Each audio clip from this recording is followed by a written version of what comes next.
제가 십계명을 한번 외워보겠습니다. 여러분들이 잘 외우나 한번 점검을 해보십시오.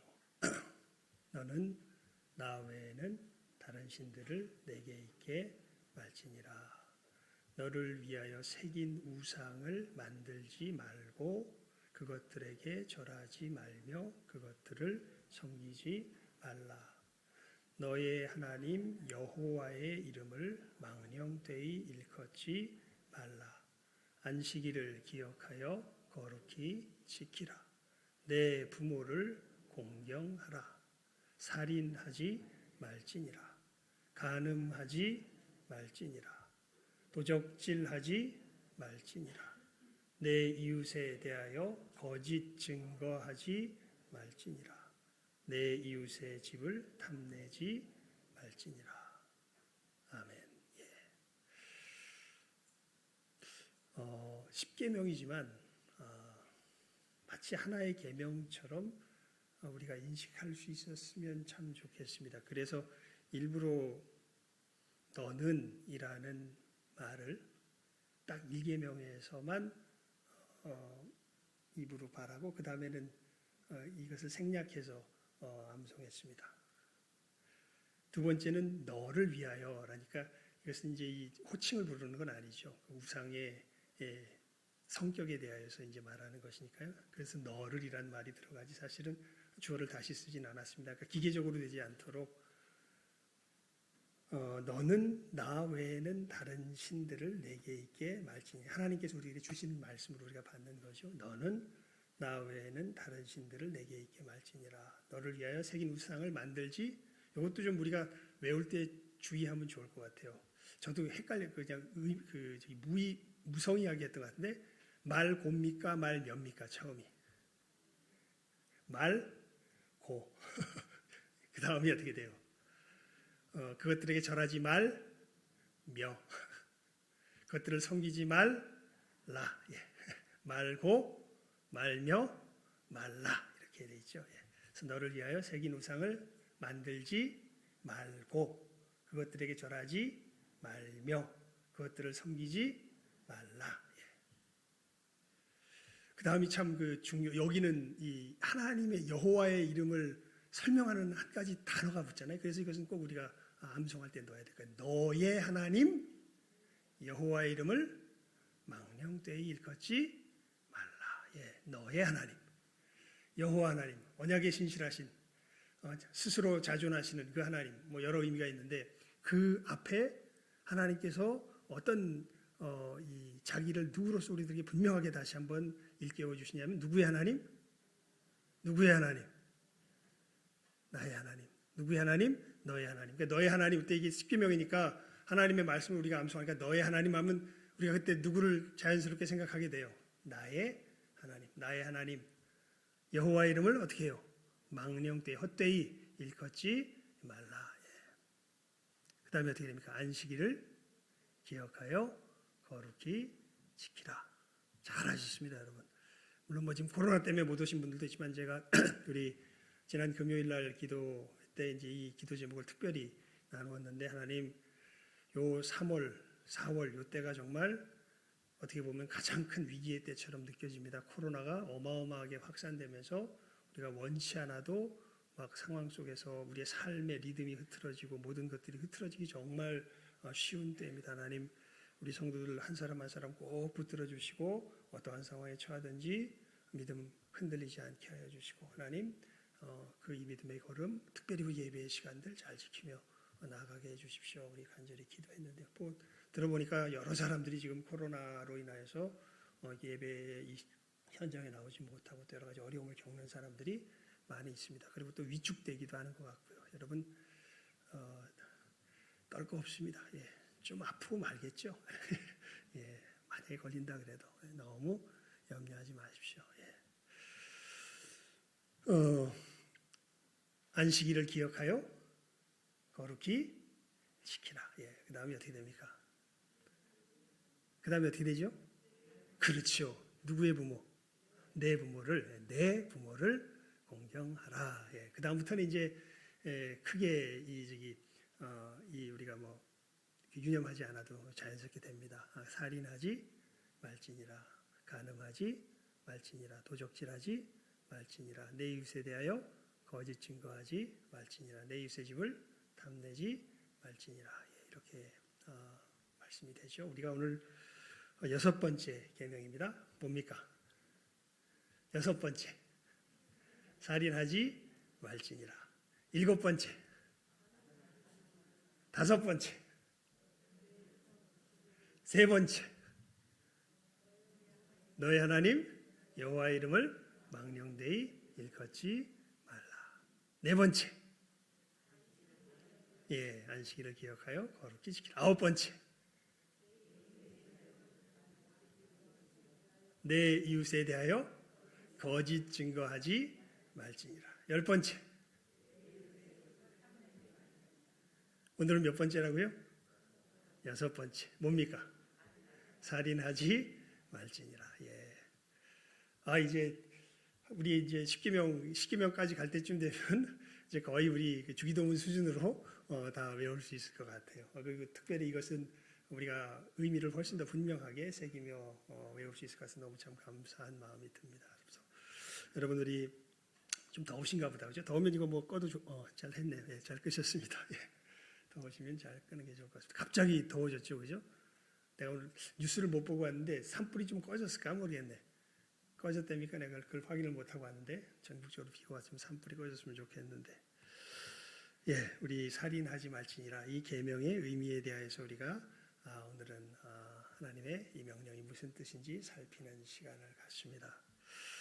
먼저 첫 번째로 이게 우리나라 말로는 그냥 그 살인이라는 말 하나인데 히브리어도 구별이 되고요, 영어로도 구별이 됩니다. 여기서는 do not kill이 아니에요. do not murder예요. 무슨 얘기냐면 kill은 말 그대로 그냥 죽이는 일반적인 행위를 뜻합니다. 그런데 여기서 말하는 건 하나님께서 그럼 모든 살인 행위를 금하신 걸까요? 이 살인하지 말지니라? 그렇다면 do not kill로 아마 이 번역이 되는 걸로 쓸 텐데, do not kill이 아니라 do not 뭐라고요? murder예요. 이게 무슨 말이냐면 무고히 생명을 빼앗는 것을 말합니다. 무고히 생명을 빼앗는 것. 그래서 여러분 우리 성경 말씀에 보게 되면 10계명을 소개한 후에 하나님께서 제일 먼저 초창 앞부분에 우리 그건 한번 볼까요? 저기 신명기 출애굽기 표성이 출애굽기 21장을 한번 펴봅니다. 출애굽기 21장.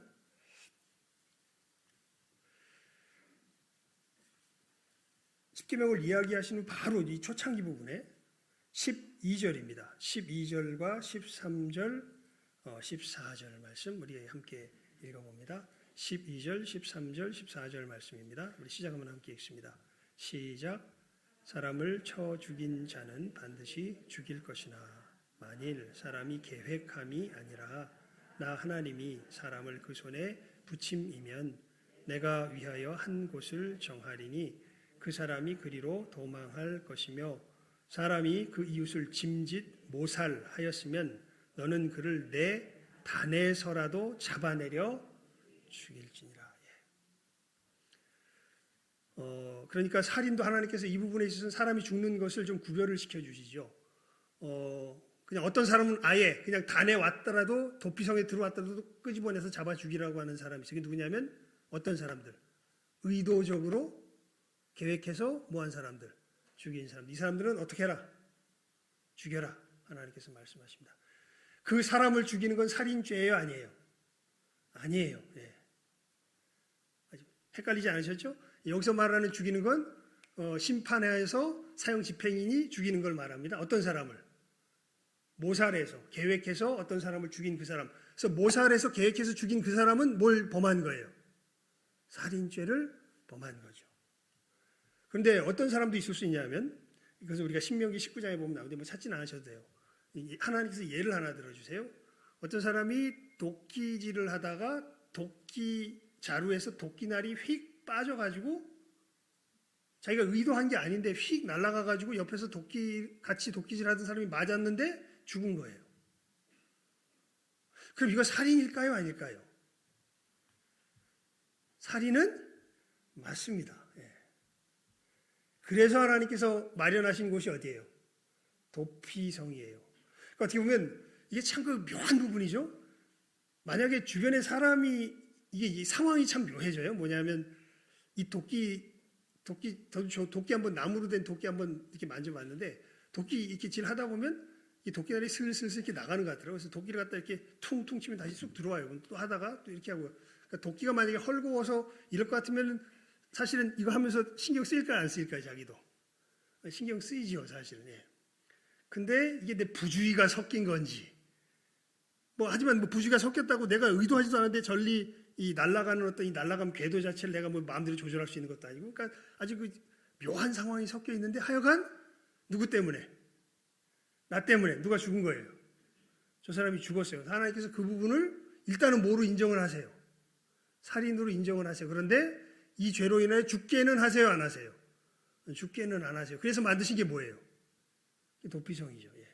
그래서 이 13절 말씀이 13절 우리 다 21장 13절 다시 한번 읽어볼까요? 시작 한번 읽습니다. 시작. 만일 사람이 계획함이 아니라 나 하나님이 사람을 그 손에 붙임이면 내가 위하여 한 곳을 정하리니 그 사람이 그리로 도망할 것이며.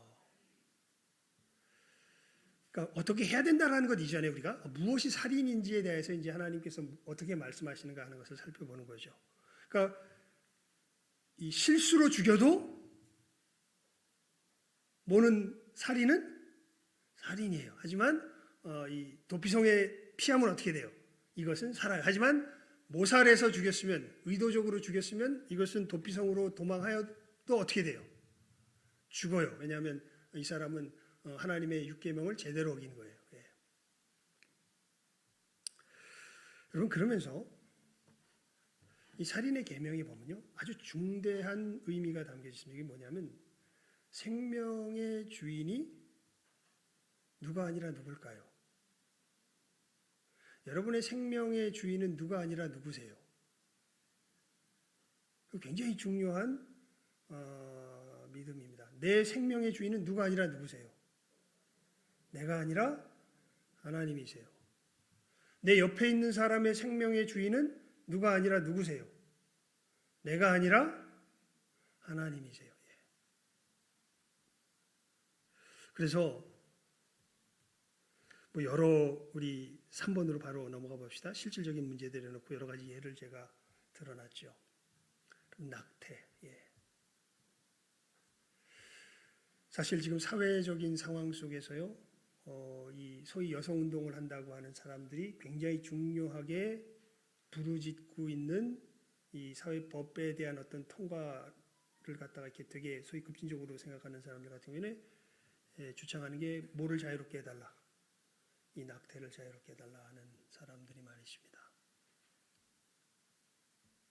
그러니까 성에 대한 자유를 부르짖으면서요, 반드시 여기엔 무엇에 대한 위험성이 따라와요.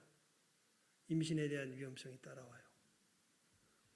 그래서 즐기고는 싶은데 책임지고 싶지는 않아요. 이 부분에 있어서. 그렇게 되려면 이 아이가 뭐여서는 안 돼. 생명이어선 안 돼요. 예. 그래서 사실은 낙태를 주장하는 사람들의 이 주장에 깊이 들어가 보면 아이를 생명으로 볼 거냐 아니냐, 이것이 굉장히 중요한 문제가 되죠. 그런데 여기에 대해서 성경은 너무나 분명하게 이야기하죠. 가장 여러 가지 이야기하는 것은 지금은 여러 가지 좀 하나하나 짧게 살펴봐야 되니까요. 여러분, 예수님께서 마리아의 뱃속에서 태중에서 엘리사벳을 찾아갔을 때 엘리사벳의 태중에 있던 누가?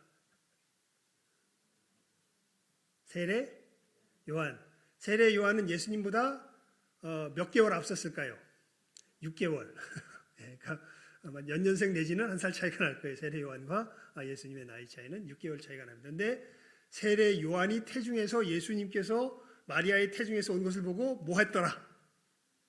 기뻐? 자, 우리 누가복음 펴봅시다. 이건 이제 직접 봅시다. 여러분, 이건 굉장히 중요합니다. 성경이 아이에 대하여서 뭐라고 이야기하는지.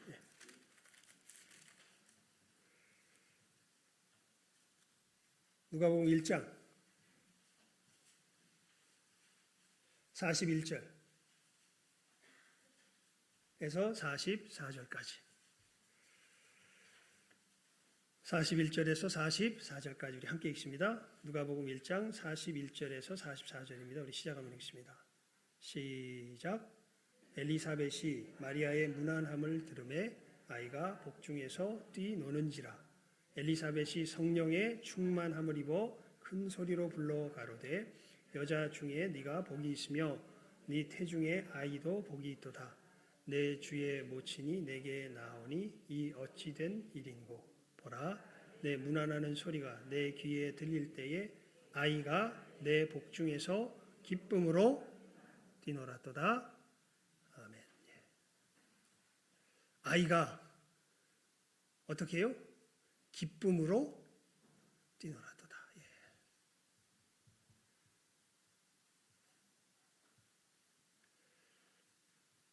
영기 녀석이 아마 임신되었을 때겠죠. 이렇게 배에다 귀를 대고 이렇게 했을 때 탕탕 차놨던 이런 느낌을 느꼈던 기억이 있습니다. 아이는 이미 여러분 성경에서는 이미 우리가 소위 의학적으로 말하면 과학적으로 말하면 정자와 난자가 이미 만나서 결합했을 때 이미 이 세포 하나에 불과하지만 이것은 이미 뭐예요? 생명입니다. 그래서 그런 사실은 현실적으로 그런 식의 고민들을 많이들 하는 분들을 봐요. 요즘 의학이 발달되니까 애가 태중에서 자라는 걸 보니까 얘가 장애야. 그러면 어떤 사실 현실적인 선택들을 많이 합니까? 어떤 현실들을 소위 많이 하려고 많이 합니까? 얘를 어떻게 하자? 지우자. 여러분 그렇게 생각할 때 이미 그렇게 되는 순간 이 생명의 주인이 누가 되는 거예요? 그 애를 지우자 이렇게 얘기할 때 생명의 주인이 누가 되는 거예요?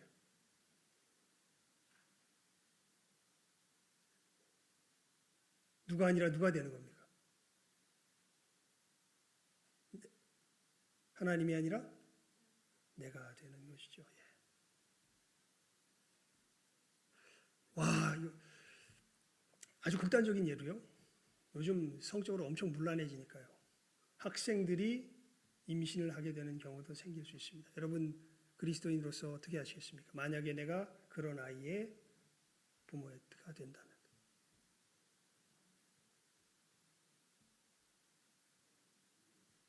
여기서 우리는 정말 중요한 이 신앙의 고백이 있어야 돼요. 생명의 주인은 누구다?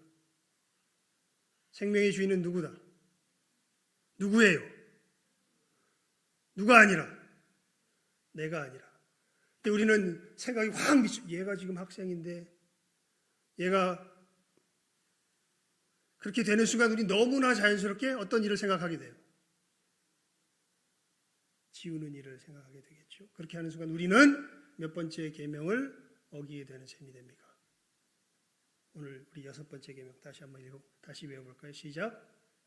살인하지 말지니라. 명백하게 뭐를 가지고 내가 살해의 뭐를 가지고 의도를 가지고 이 어린 생명을 어떻게 하는 거예요? 죽이는 거죠.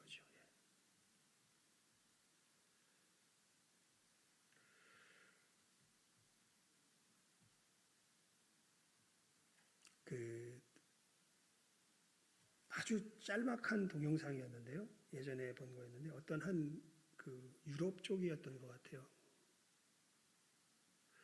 산부인과 의사였는데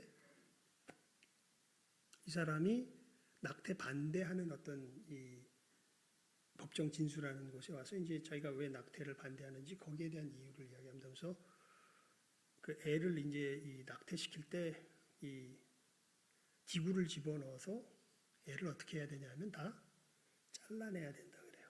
그래서 일일이 다 확인을 해야 된답니다. 뭐가 내가 잘라낸 게 제대로 다 이게 모아져 있는지 이게 아니면 이 속에 여인의 그 자궁 속에 남아있으면 이게 어떻게 될까요? 부패해서 썩으면 큰일 나잖아요.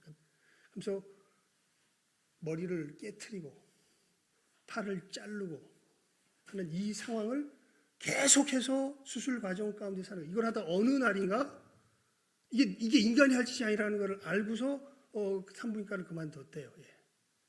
그 나라에서는 이것이 낙태, 뭐 여성 인권 뭐 이런 문제를 통해서 아마 이것이 하나의 그 자유 속에서 되었던가 보죠. 그래서 이래서 이건 살인이라고. 이거 아이 머리가 요만하고 이인데 이거 나 이거 못한다고. 이거 해서는 안 되는 거라고. 그렇게 진술하러 나온 그 동영상을 본 기억이 납니다. 그러니까 여러분, 그런 점에서 참 우리 뭐 다음번에 살필 계명이 뭐 하지 말라예요? 6번째 다음이 뭐예요? 6번째 다음이 뭐예요? 또 잊어버려. 6번째 다음.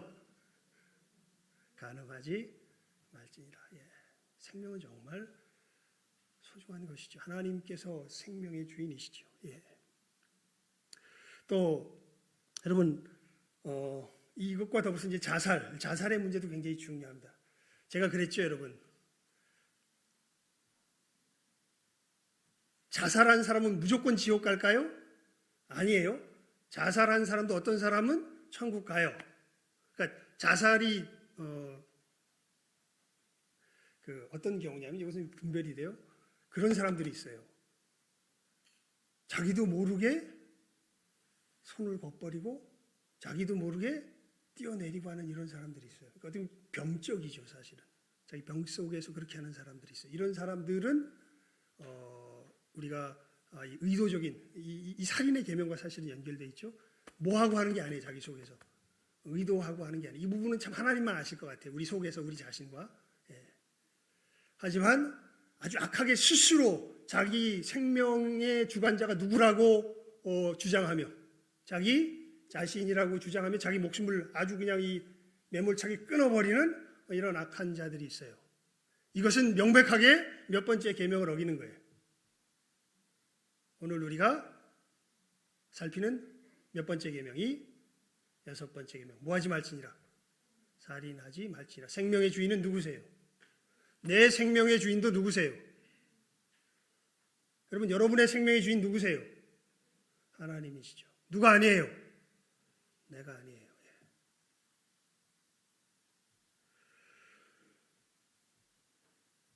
그러면서 이제 이 노령화 사회가 되면서 또 문제가 된 게 안락사의 문제가 또 문제가 됩니다. 안락사. 이것도 분별이 좀 필요해요. 여러분, 연명 치료 포기 각서 쓰시는 분들이 점점 많아진다고 이야기해요. 이거 6계명을 어기는 걸까요? 아닐까요? 이거는 내 생명을 내가 끊는 것이 아니라 치료를 뭐 하는 거예요, 그냥. 포기하는 거죠. 예. 그래서 이것은 6계명을 어기는 건 아니에요. 예. 근데 참 그 재밌는 예가 있는데 이것은 제가 어떻게 설명하기가 좀 복잡해가지고 그냥 책을 들고 왔어요. 이 안락사가 나쁘게 악용된 살인죄와 연결될 수도 있습니다. 이 네덜란드는 안락사를 허용한 최초의 나라인데요. 이게 안락사를 법적으로 허용해버리니까. 그래서 여러분, 이 나라 법이 제대로 서는 게 정말 중요해요. 예. 법적으로 허용해버리니까 시간이 지나면서 그들은 자발적인 선택이 비자발적인 선택으로 바뀌는 것을 목격했다. 조력자살, 그러니까 안락사를 허락하는 거죠. 이것이 생명을 끊을 수 있는 방법 가운데 하나로 용인되자 보험회사들은, 그러니까 네덜란드의 보험회사들은요, 고객님의 생명을 6개월이나 1년 더 연장하는 치료를 위해 비용을 댈 생각이 없습니다. 이 알약을 복용하고 생을 마감하세요. 라는 식으로 말하기 시작하고요. 그 다음에 환자가 보험회사와 국가와 가족에게 부담스러운 짐으로 변해가기 시작합니다. 그 결과 네덜란드에서는 환자 자신이 아닌 환자 가족들이 이제 그냥 죽으라고 조력자살을 점점 더 많이 요구하게 되었다 합니다. 그래서 네덜란드가 이게 참 이제 아이러니한 상황을 이야기하는데 나치 점령 아래 있을 당시 네덜란드 의사들이 노인과 위독한 환자들을 죽게 방치하라는 나치의 명령. 이게 사실은 그 인종 우월 정책이 나치의 어떤 정치 그 통치 체계의 그 근본이거든요. 그러니까 나치는 유대인들만 죽이려고 하는 것뿐만 아니라 이 장애인들이나 소위 말해서 열등한 씨들은 다 죽여 없애려고 했거든요. 그래서 노인과 위독한 환자들을 죽게 방치하라는 나치의 명령에 복종하기를 네덜란드 의사들이 그때는 거부했었는데 2001년이 되자 네덜란드는 의사의 도움에 의한 자살을 법적으로 인정한 최초의 나라가 되었다. 뭐 말컴 머거리지라고 하는 어떤 그 이 지식인이 아마 이 아이러니한 상황을 이렇게 지적했다 그러는데요. 전쟁 범죄, 그러니까 억지로 노인들을 죽이려고 했던 그 전쟁 범죄가 고작 한 세대 만에 동정심의 행위로 바뀌었다 이렇게 이야기를 하죠. 그러니까 여러분 이런 부분에 있어서 우리가 아마 그 살인하지 말라라는 이 계명을 우리가 생각할 때 우리 마음속에 정말 중요하게 확실하게 우리가 새겨 놓아야 할 그 기준이 뭐냐면 생명의 주인이 누구다. 생명의 주인은 누구다. 누구예요? 누굽니까? 하나님이십니다.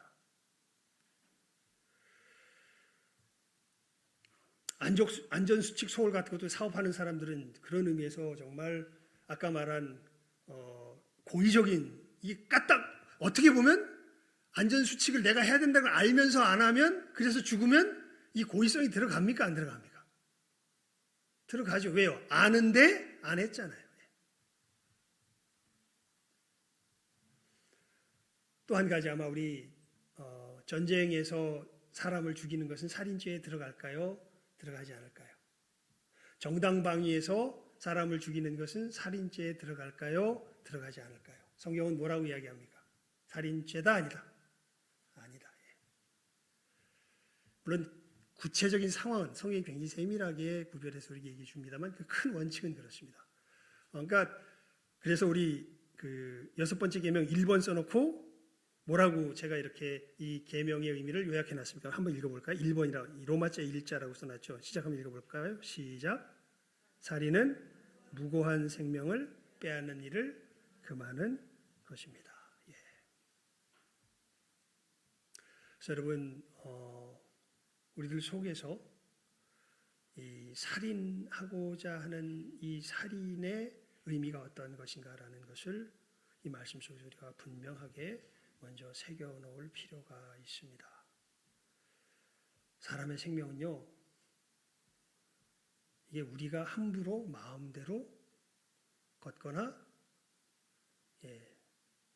주거나 할 수 있는 성격의 것이 아닙니다. 이것은 누구에게부터 고유하게 부여받은 거예요.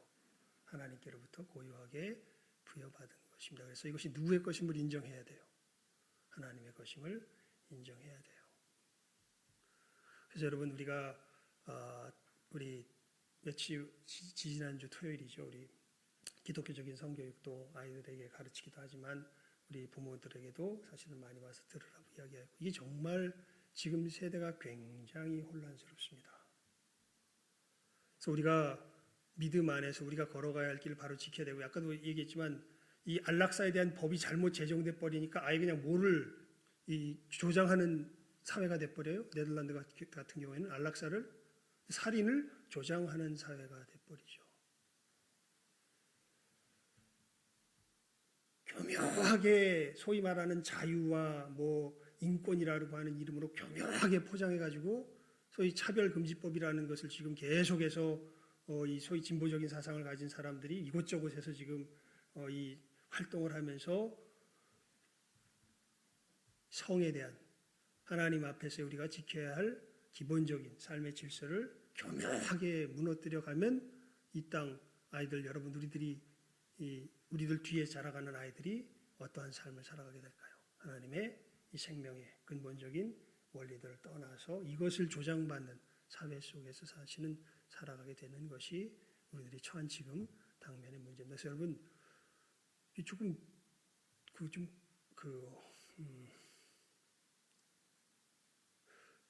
우리 이제 앞으로 이제 우리 부모 이제 은퇴하신 분들과 우리 60대 이상 분들은 이제 좀 관심을 가지고 기도만 해주시게 하면 뭐 될 것 같은데 60대 이하 사람들은요 신앙생활 제대로 하려면 좀 똑똑해야 돼요.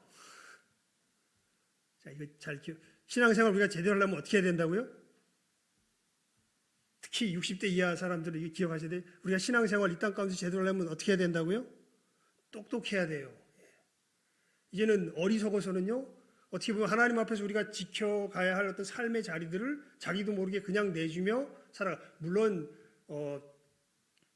환경이 우리의 신앙의 본질을 좌우하지 못해요. 하지만 우리들이 믿음의 길을 걸어가는데 애써 만들지 않아도 될 여러 장애들을 어리석게 그냥 무감각해서 내어줘 버리게 되면은 여러분 우리가 믿음의 길을 걸어가는데 굉장한 사실은 그 뭐라 그럴까요? 싸우지 않아도 될 싸움들을 싸우게 되는 것이 지금 우리들이 살아가는 삶의 현실입니다. 유럽 같은 데 소식 많이 듣죠. 유럽은 점점 교회가 어떻게 된다고 이야기합니까? 유럽 교회가 어떻게 된다고 이야기해요? 쪼그라들다고 이야기를 하죠. 가장 현실적인 이유 중에 하나가 학교에서 기독교적인 가르침 자체가 가르쳐지는 것이 어떻게 보면 굉장히 간접적으로 완벽하게 막혀져 버립니다. 그렇게 이야기하는 것 자체가 위법이 되어 버려요. 그런 식으로 사회를 구성시켜 놓고 조장시켜 나가는 그런 움직임들이 우리들 주변에 지금 대대적으로 일어나고 있습니다. 괜찮아요. 뭐 그렇게 해봐야 뭐 우리들 핍박받고 뭐 감옥 가라면 감옥 가고 예수 안에서 우리 믿음 고백하고 가면 되죠. 하지만 막을 수 있을 때 막아 놓으면 아이들이 최소한 선택을 할 수 있는 그러한 기회라도 빼앗기지 않을 텐데 아예 이런 것들을 미리 막지 못하면 선택할 기회조차 받지 못하는 여러분들 지금 아이들과 대화해 보시면 대화 됩니까? 안 됩니까? 지금 학교에서 자란 아이들과 대화해 보시면 특히 어른들 대화해 보면 뭐 이런 성적인 문제라든지 여러 가지 이런 거 대화해 보면 대화가 돼요? 안 돼요? 대화가 안 되죠. 심지어는 이번에 어떻게 보면 표 차이로도 나왔다 그러죠. 20대 남자 여자들은 아예 가치관 자체가 그런 점에 있어서 보면 달라져 버린 것이 지금 우리 사회. 어떻게 보면 뭐 갈라치기 하지 말자 그랬는데 사실은 이렇게 그냥 어마어마하게 20대 같은 경우는 아예 누구와 누가 갈라져 버렸어요 지금. 남자와 여자가 그런 점에서 보면 갈라져 버린 것이 지금 사회의 모습이죠. 이런 왜 갈라지냐면 가치관이 달라서 그래요. 무엇이 지켜야 될 진정한 가치인가에 대한 생각이 달라서 그래요. 무엇 때문에 달라집니까? 기준이 없어지니까요. 무엇이 기준이 돼요? 네가 옳은 게 기준이 돼버려요. 여러분, 근데 이러한 사회 속에서 우리의 기준은 사람이 좋은 대로 하는 게 기준이 아니라 누가 말씀하신 게 기준이야. 하나님이 말씀하신 게 기준이야. 이것을 마음 놓고 자유롭게 전할 수 있는 이 권리마저 막으려고 하는 게 어떻게 보면 차별금지법이 돼요, 사실은. 얘기 자체를 못하게 하기 때문에 이런 이야기를. 그러니까 얼마든지 자기들이 종교의 자유가 있으니까요. 우리나라 그 점이 이제 종교의 자유에 우리나라가 가지고 있는 어떤 나라의 근본 틀이거든요. 뭐 동성애 하겠다는 사람 해도 좋아. 그런데 그것이 나빠. 그렇게 사는 것은 하나님께서 뜻하신 것이 아니고 우리가 지켜야 될 삶의 가치가 아니야라는 것을 그걸 우리는 그렇게 믿고 살아가잖아요. 그리고 이것이 정말 진리라는 걸 알잖아요. 그래서 저 사람들이 그 어두운 가운데 있는 것이 정말 안타깝잖아요. 전하려고 하는데 아예 사회적으로 이런 이야기 자체가 안 되도록 어떻게 해버려요? 막아버려요. 그게 지금 소위 말하는 차별금지법 같은 것들이 지향하고 있는 그러한 방향성이 되는 것이죠. 얘기하다가 조금 다른 데로 새는데요. 여러분 오늘 우리 다시 이 살인의 문제로 돌아옵시다. 살인하지 말지니라. 그러면서 이 살인 문제에 대해서 예수님께서 아주 중요한 것을 이야기하세요. 결국 우리가 이제 이렇게 얘기할 때 살인이 우리들 삶 속에서 현실적으로 어떻게 명확하게 드러나는가 하는 것을 이제 우리가 살핀 것인데 삶의 현장에서 우리가 지금 살아가는 그럼 살인의 본질이 뭐냐라고 이야기할 때 여러분 우리 마태복음 5장 펴봅니다. 마태복음 5장입니다. 마태복음 5장. 마태복음 5장. 마태복음 5장 21절에서 22절까지 두 절 말씀입니다. 시작하면 읽습니다. 시작. 옛사람에게 말한 바 살인치 말라 누구든지 살인하면 심판을 받게 되리라 하였다는 것을 너희가 들었으나 나는 너희에게 이르노니 형제에게 노하는 자마다 심판을 받게 되고 형제를 대하여 나가라 하는 자는 공회에 잡히게 되고 미련한 놈이라 하는 자는 지옥불에 들어가게 되리라. 아멘. 그러니까 이 살인에 대해서 이제 이 예수님께서 이걸 분명하게 밝혀주시기 전까지는 어떤 구체적인 행동을 통해서 그 사람의 생명을 빼앗는 것이 살인이라고 우리가 알고 있었는데 고의적으로요. 그런데 예수님은 단순히 빼앗는 행위를 넘어서서 그 사람을 모하는 것 자체가, 미워하는 것 자체가 뭐다? 그게 살인이다. 이렇게 예수님께서 말씀하십니다. 미워한다기보다는요, 말씀을 살피면서 또 쭉 이렇게 미워한다는 표현보다 조금 더 여기서 정확하게 어떤 표현을 썼냐면 예수님께서 노하는 자마다 심판을 받게 되고, 무슨 얘기냐면 살인하면 심판을 받게 되리라 그랬는데 형제를 대하여 모하는 자가, 예수님 말씀을 그대로 옮기면 모하는 자가, 노하는 자가 뭐를 받게 된다? 심판을 받게 된다. 여러분 분노할 때, 그러니까 이게 가만히 보면 이 살인의 문제가 무엇과 연결되어 있냐면요, 정의의 집행과 연결이 되어 있어요. 우리가 언제 노합니까? 우리들 속에서 자기 나름대로의 의의 기준이 어떻게 될 때? 부서져 내렸어요. 그때 뭐예요? 노하죠. 예. 그래서 미워하잖아요. 사실은 여러분 막 누가 와다가 탁 내가 그냥 이렇게 별 정신 없이 이렇게 좀 멍하게 가고 있는데 어떤 사람이 와서 나를 팍 부딪혀가지고 이 손가락이 부러졌어. 아파 죽겠어요. 근데 아파 죽겠어. 보니까 이 사람이 아이고 죄송합니다. 지금 어머니가 지금 저기 급하게 쓰러지셔가지고 지금 급하게 저기 뭐 구급차님 받다 의사를 뭐 그런 중에 했습니다. 그러면 우리가 아픈 거 그 사람 미워합니까? 보통 사람은 미워 안 합니까? 미워. 아이고 뭐 손해배상을 뭐 청구할 수 있어도 미워하진 않죠. 예. 근데 뭐 며칠 전에 뭐 BTS 무슨 뭐 공연이 있었다고요? 어디 큰 저기 비대면 뭐 엄청 또 사람들이 많이 갔다면서 이거 다 들어가지도 못할 정도로 예, 비대면 공연하는데 열심히 줄 서가지고 이제 그거 표 어떻게 예매표라도 살까 서고 있는데 어떤 인간이 쓱 오더니 거만하게 저기 저 앞쪽으로 줄도 안 서고 쑥 가면은 그 사람 보면 우리 어떤 생각이 들어요? 저런 어떤 놈이 있나? 예. 마음에 뭐가 치밀어 오릅니까? 분노가 치밀어 오르지요. 예. 왜요? 무엇을 깨버린 거예요? 살아가야 될 바른 어떤 질서와 기준을 자기 속에서 정말 이건 지켜야 된다고 생각하는데 이것을 깨버린 거죠. 여러분 이 예수님의 말씀이 너무나 그런 점에서 치명적인데 너희들 사람을 뭐하지 마라? 그런 점에서 보면 사람에 대해서 이 말씀을 그냥 여기서 미움이라는 말로 하면 조금 의미가 퇴색되니까 여기 있는 말씀을 그대로 우리가 적용합시다. 사람을 보고 뭐하지 말아라. 22절 뭐하지 말아라. 나는 너희에게는 형제에 대하여 뭐하는 자마다 심판을 받게 된다 그랬으니까 분노하는 자마다 심판을 받게 뭐하지 말아라. 형제에 대해서 분노하지 말아라 이 얘기잖아요. 이게 무슨 의미일까요? 분노하지 말아라. 뭔 얘기냐면요. 마태복음을 폈으니까 7장으로 넘어갑니다. 7장. 예. 마태복음 7장 1절 말씀입니다. 예. 1절에서 5절까지 함께 읽어봅니다. 7장 1절에서 5절까지 말씀입니다. 시작. 비판을 받지 아니하려거든 비판하지 말라. 너희의 비판하는 그 비판으로 너희가 비판을 받을 것이요 너희의 헤아리는 그 헤아림으로 너희가 헤아림을 받을 것이니라. 어찌하여 형제의 눈 속에 있는 티는 보고 내 눈 속에 있는 들보는 깨닫지 못하느냐?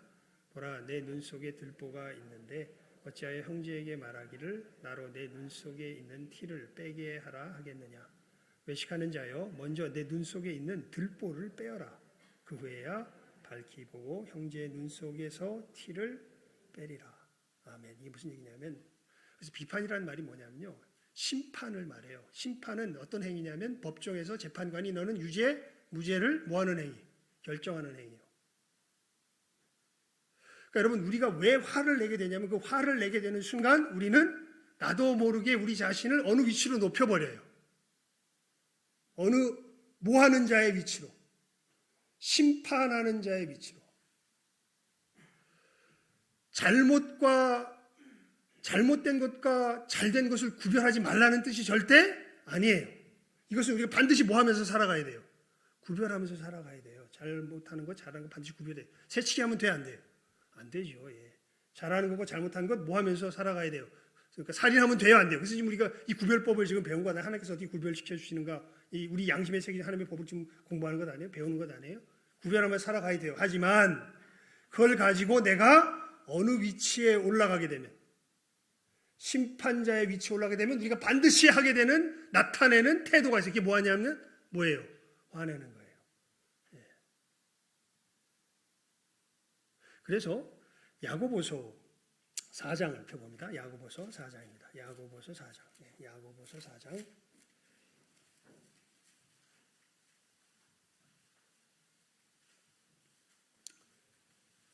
우리 11절에서 12절 말씀입니다. 우리 야고보가 이것을 정말 잘 정리해서 우리들에게 알려줍니다.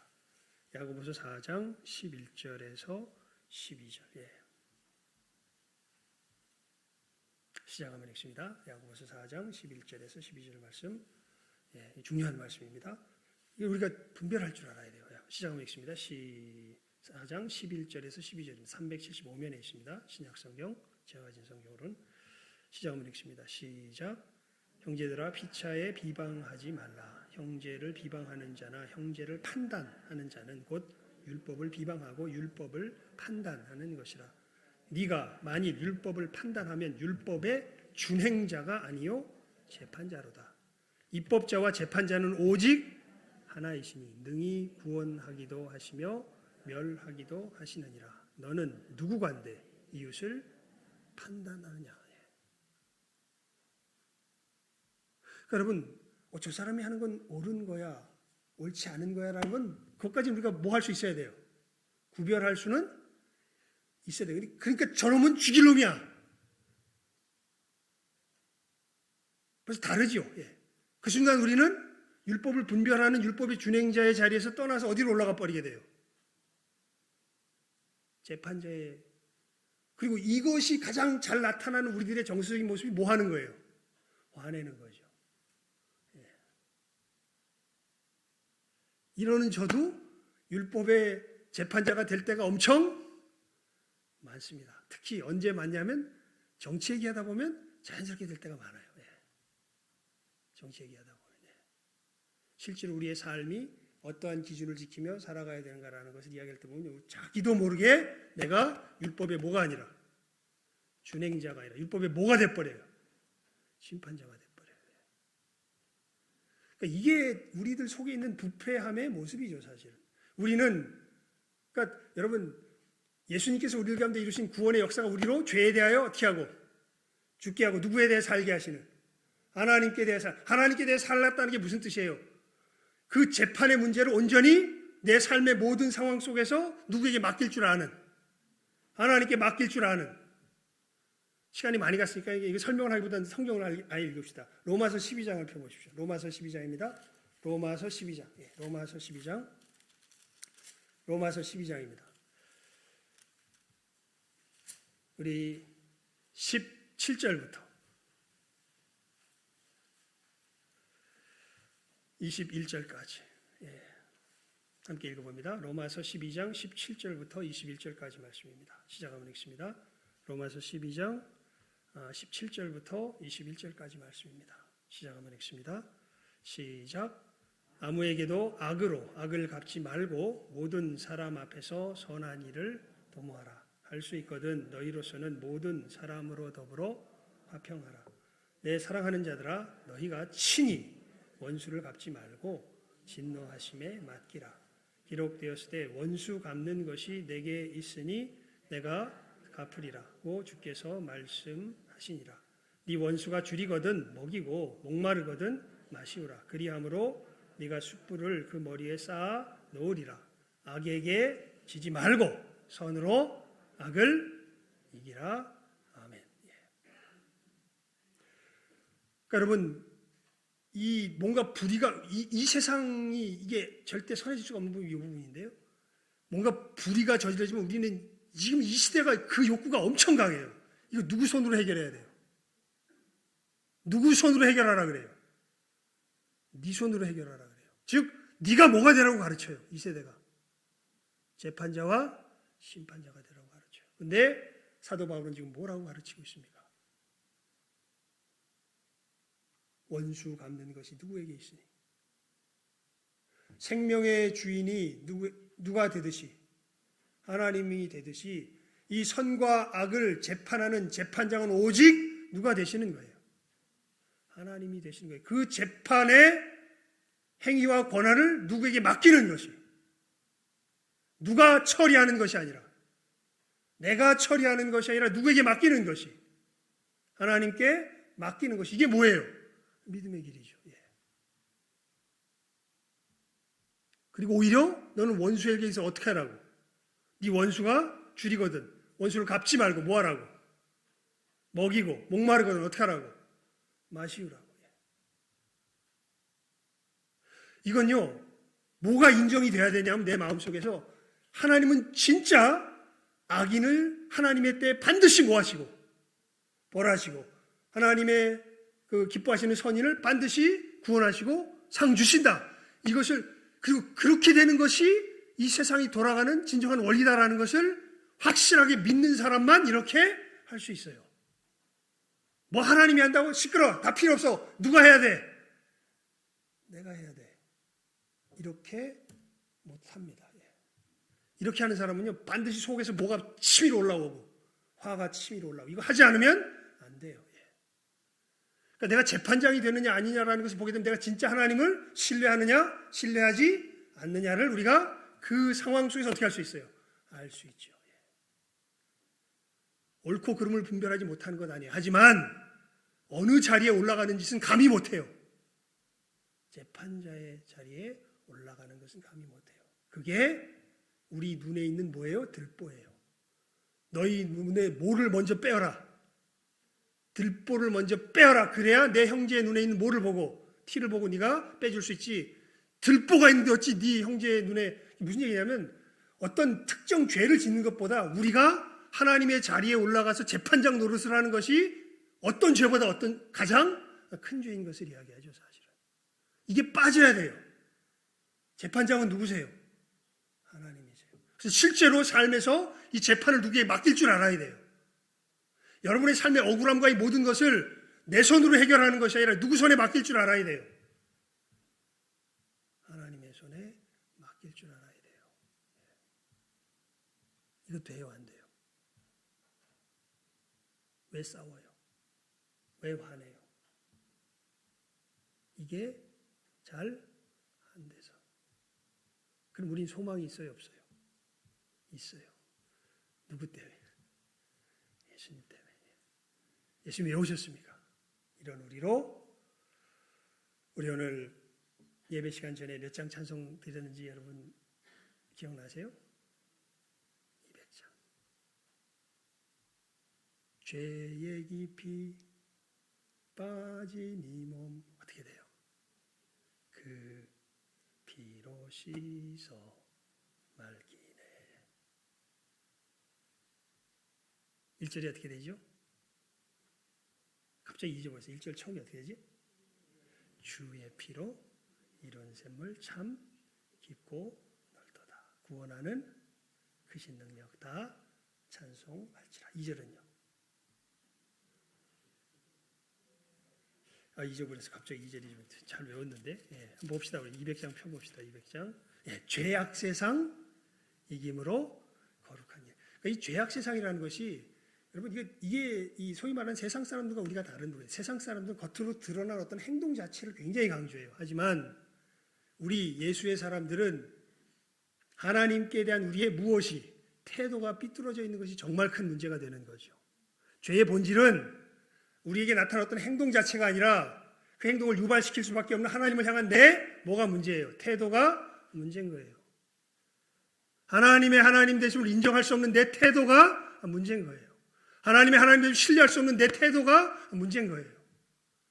이 죄악 세상을 우리가 어떻게 이기며, 이 죄를 어떻게 우리가 이기며 나아갑니까? 예수 그리스도의 보혈의 은혜로 이기며 나아가는 거죠. 성령으로 자기 몸을 하나님 앞에 뜬 그리스도의 피가 어찌 너희 양심으로 죽은 행실에서 깨끗하게 하고 살아계신 하나님을 섬기게 못하겠느냐.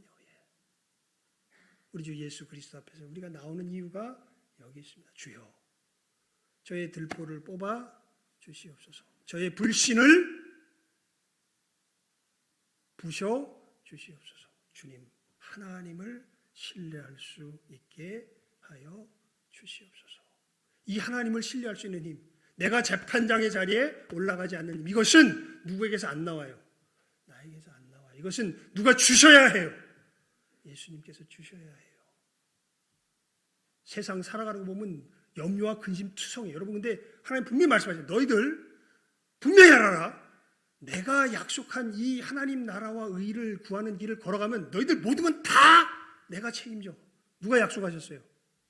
하나님이 친히 약속하셨어요. 근데 여러분 믿어져요, 안 믿어져요?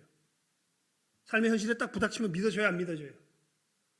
아이고, 이렇게 되면 이 돈이 안 되고 이렇게 되면 저게 안 되고 이게 될까? 하나님은 뭐라 그러시는데? 내가 책임지겠다 그러는데. 그러니까 그 점에서 굉장히 단순해지죠. 이거 눈은 막막해도 걸어가야 되겠는데 이게 하나님 걸어가려니까 믿어져야 걸어가지.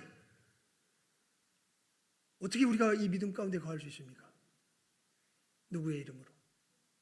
예수 그리스도의 이름으로. 그때 누구의 이름으로 기도하는 거예요? 예수의 이름으로 기도하는 거예요. 주여, 저를 붙들어 주시옵소서. 주여, 죄에 대하여 죽고 하나님께 대하여 살게 하신 권능해 주시오. 저의 심령을, 저의 마음을 붙들어 주시고 새롭게 하시고 변화시켜 주시어서 하나님을 신뢰할 수 있게 하여 주시옵소서. 내 눈을 믿는 것이 아니라 내 억울함에 도취되는 것이 아니라 하나님께서 이루어가시는 그 하나님의 나라의 역사에 참여할 수 있도록 하나님의 그 행하심 가운데 하나님을 경배하며 신뢰하며 지금 내 삶의 자리에서 나아갈 수 있도록 주여, 내 마음을 정결케 하여 주시고 보혈의 은혜로 내 마음을 깨끗게 하여 주시옵소서. 죄의 깊이 빠지니 몸 어떻게 돼요? 그 피로 씻어 맑히네. 우리가 이 자리에 왜 나오는 것입니까? 그 피로 우리의 마음을 어떻게 하려고요? 씻어 맑히기 위해서. 예수님께서 그러셨잖아요. 너희들 한 번 목욕한 사람 다시 목욕할 필요 없지만 내가 너희 발을 씻기지 아니하면 너희가 나와 뭐가 없다? 상관이 없다. 여러분, 이 은혜 가운데 다시 힘을 얻으시기 바랍니다. 삶의 어려움 가운데 주저앉지 마시고, 어려움이 다르고 다니에요. 하나님을 신뢰하지 못하도록 하는 어려움이에요. 주저앉지 마십시오. 마음에 힘이 없는 것 정직하게 고백하십시오. 하나님, 내가 힘이 없습니다.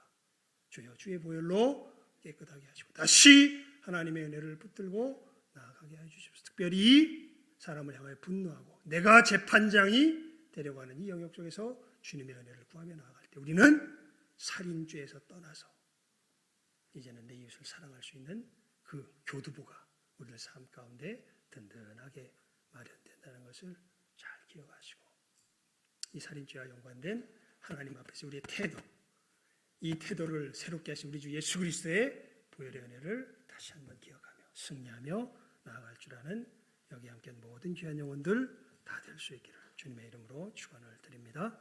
기도하겠습니다. 하나님 아버지, 감사합니다. 저희들 또 오늘 이 시간에 6번째 계명을 살폈습니다. 살인하지 말지니라. 그 깊은 곳에 들어가면 내 형제와 내 이웃들을 향한 재판장이 되는 이 교만함이 문제요. 그 가운데서 나오는 분노와 미움이 살인의 본질인 것을 저희들 주님의 말씀을 통하여서 깨달아 알게 됩니다. 하나님, 이 교만 가운데서 저희들 우리들의 힘으로 떠날 수가 없습니다. 그리하여 주님의 은혜의 보좌 앞에 이 시간 나왔습니다. 하나님, 주의 보혈의 은혜로 우리의 마음 정결케 해주시고 혹여 이 가운데 나도 모르는 사이에 내 이웃들을 향하여서 큰 분노와 증오와 미움 가운데 이 마음으로 살인의 참으로 6계명을 범하는 죄 가운데 가까이 갔던 우리 모든 참으로 안타까운 심령들, 우리 주 예수 그리스도의 보혈의 은혜를 깨달아 알게 해주시고 우리가 걸어가야 할 이 삶의 길, 이 6번째 계명의 길이 무엇인지 다시 한번 바라보게 해주시며 예수님의 보혈의 은혜로 내 자신을 이기며 참으로 원수를 사랑하며 나아갈 수 있는 이 귀한 믿음의 걸음 걸어갈 줄 아는 이 시간 함께 예배에 참여한 모든 귀한 영혼들 다 되게 하여 주시기를 간절히 바라옵고 소원하오며 모든 것 예수님 이름으로 기도드리옵나이다.